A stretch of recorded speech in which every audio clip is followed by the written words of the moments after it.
शेतात राबून मुख्यमंत्री एकनाथ शिंदे यांनी आरक्षण देऊन दाखवलं। आता संजय राऊतांनी मुख्यमंत्र्यांचं अभिनंदन करावं असं आवाहन साताऱ्याचे आमदार शिवेंद्रराजे भोसले यांनी केलंय। सरकार मराठ्यांना आरक्षण देईल असा आपल्याला विश्वास होता असंही ते यावेळी म्हणाले।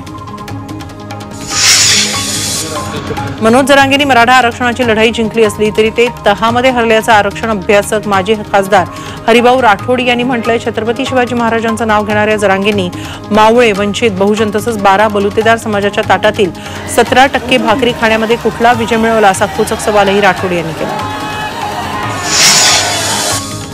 छगन भुजबळांनी मंत्रिपदाचा राजीनामा देऊन रस्त्यावर उतरावं अशी विनंती ओबीसी जनमोर्चानं केली। ओबीसी जनमोर्चाचे मराठवाडा अध्यक्ष डॉक्टर बी डी चव्हाण यांनी ही मागणी केली। रस्त्यावरची लढाई आणि कोर्टाची लढाई ओबीसी जनमोर्चा लढणार असून ओबीसी समाजाला न्याय द्यायचा असेल तर भुजबळांनी त्याग केला पाहिजे असंही ते म्हणाले।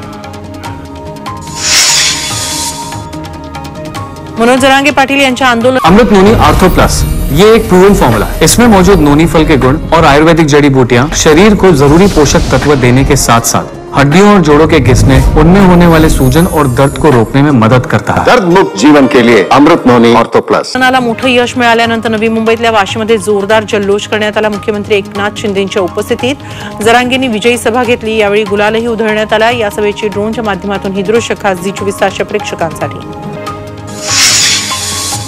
मुंबईतल्या आझाद मैदानात आंदोलकांनी जोरदार घोषणाबाजी केली। मराठा आंदोलनाच्या लढ्याला यश मिळाल्यामुळे आंदोलकांनी शिवाजी महाराजांच्या प्रतिमेला पुष्पहार अर्पण करून एकमेकांना पेढा भरवत आनंद व्यक्त केला। जालन्यातील मनोज जरांगे पाटलांच्या अंतरवाली सराटीत जल्लोष करण्यात आला। जरांगे मागच्या 4 ते 5 महिन्यांपासून मराठा आरक्षणासाठी आंदोलन करतायत। आज जरांगेंच्या लढ्याला यश आल्यानं त्यांच्यावर 100 जेसीबींमधून गुलाल उधळून त्यांचं स्वागत केलं जाणार आहे। मराठा समाज आंदोलक मनोज जरांगेंच्या लढ्याला अखेर यश आलं। मराठा आरक्षणाचा निर्णय राज्य सरकारनं घेतला असून जरांगेंच्या सर्व मागण्या राज्य शासनानं मान्य केल्या। त्यानंतर राज्यभरात मराठा समाजाकडून जल्लोष सुरू झाला। अकोला शहरातील सिव्हिल लाईन चौकात फटाके फोडून एकमेकांना पेढे भरवत जल्लोष करण्यात आला।